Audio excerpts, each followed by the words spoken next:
Today, I'm going to be talking about the struggles of fasting in Ramadan while living with bipolar disorder. My name is Saba, and I was diagnosed with bipolar in my early 20s. For some people, Ramadan can be a very difficult time. It's hard not to eat or drink anything for the whole day. But it becomes even harder when you have mental health issues like bipolar or depression or OCD or anxiety.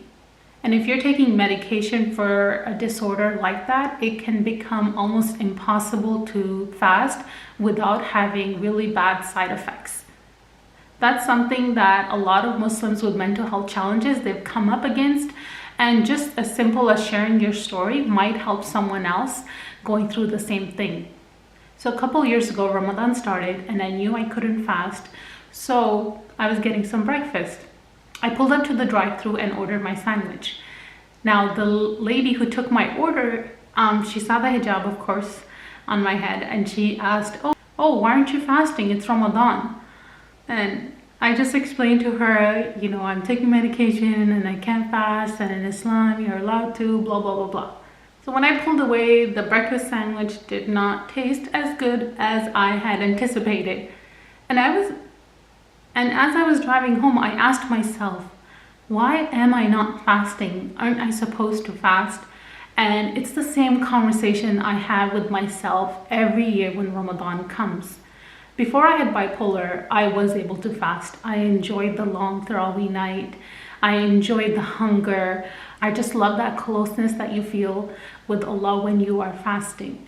When I got bipolar, I did not know what effect not eating would have on my mood. So in the beginning, every Ramadan, I would start off fasting. And slowly, by the second day or the third day, I would start feeling up. And it would slowly go into mania. Because with bipolar, when you do not eat, and especially when you do not sleep, then you go into the mania side of bipolar. So if you have bipolar or someone with bipolar, when they are not eating all day and then they're staying up late for Tarawih and they're getting up early for Suhoor, that is changing their sleep schedule and their eating schedule, and that really affects your mood. So every year I would start off fasting, and after a couple of days I would start becoming manic, I would get high, and I would get sick. On top of that, there's medications that I take, and some of them have to be taken at the same time every day, and sometimes iftar would be later than when I would take my medications. So that became another challenge. So after I'd become sick, I'd realize, okay, I can't fast. And I would just see that as a personal feeling. It was another thing that I couldn't do because I had bipolar. And that affected me so much. I remember once I saw this video a long time ago, and it was an interview with a Muslim man who was disabled. He used to be able to walk, but then he got into an accident and then he could not walk, so he was in a wheelchair. The person interviewing him asked him, what is the thing that you miss the most about walking? And he said, I miss making sajda. So if you ask me what is the thing I miss the most before having bipolar or while bipolar, it is fasting. And if you have that same challenge, then you know what I'm talking about.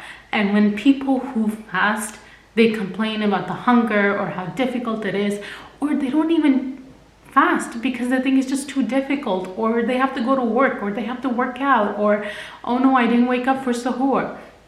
Because of those reasons, they don't fast or they complain about it. I'm so jealous of them. And when they complain about it, it just makes me think what a blessing it is to be able to fulfill that pillar of ibadah. When you have a disorder or a disability, there are going to be things that you're not able to do. You're going to have a period of adjustment where you're going to have to change certain things in your life that you were able to do before. So somebody who's in a wheelchair, they have to use the handicap ramp, or somebody who has diabetes, they have to take medication, or they have to totally change their diet and their lifestyle. in each thing there's an adjustment, and sometimes with physical illnesses people might not see that as a failing, that wearing glasses or taking medications for a physical illness is just part of the game. I want you to think like that for bipolar. I want you to have the same viewpoint for having bipolar and not being able to fast. Maybe you are able to. You can fast and you don't get sick, you don't get manic, you're able to take your medications maybe at suhoor time, and you're able to move that timeline. You're able to move that timeline around. That's great, mashallah, go for it. It could be that you have bipolar 2 versus bipolar 1, which is more severe in its mood swings. So maybe with bipolar 2, because the swings are less severe, you are able to fast. So go ahead. I would recommend that, yes, do fasting. But if you're not able to fast, if you know that you're getting sick, especially now that we are in Ramadan, it has been a couple days, and you find that you are getting sick, you feel yourself going up, you're sleeping less, your thoughts are racing, you're becoming more agitated, you're becoming more irritated, then maybe that is a sign that fasting is not the right thing for you at this time. I went to a lot of imams, a lot of doctors, a lot of Muslim psychiatrists, Muslim psychologists, sheikhs, online searches, just to find what I should do. So what I'm recommending to you is just a recommendation. It is just based on my experience. It's not a religious ruling, so I don't want you to take my word for it. I want you to go and do your own research, find out what works in your situation, talk to your doctor, talk to your psychiatrist, talk to your sheikh or imam or whatever teacher you have. Talk to them and prepare a plan for you. What is right for you in this situation?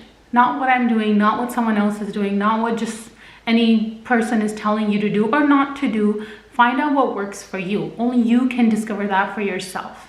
And prepare yourself mentally and emotionally for Ramadan, because it could be that as you are fasting and you get sick, expect to have that setback, that disappointment, and be ready for it. It is not a personal failing. Allah doesn't hate you because you can't fast like someone else. It's just a different test that you have. And honestly, it is a blessing, because let's say that fasting was obligatory on every single person, regardless of if you were sick or you were breastfeeding or if you were on your menses. And imagine if every person had to still fast. Wouldn't that be really challenging? So it's actually a mercy, a rahmah from Allah, that He allowed us to have this leeway.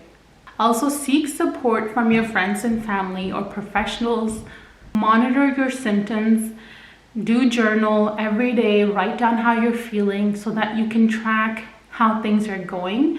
And if you're not feeling well, talk to someone about it. I hope you benefited from this video, and if you did, please subscribe to my channel, give this video a thumbs up, and remember to go on my website mentallyfitmuslims.org, and you can join our email list there so you know every time a new video comes out. All right, see you next time. Assalamu alaikum.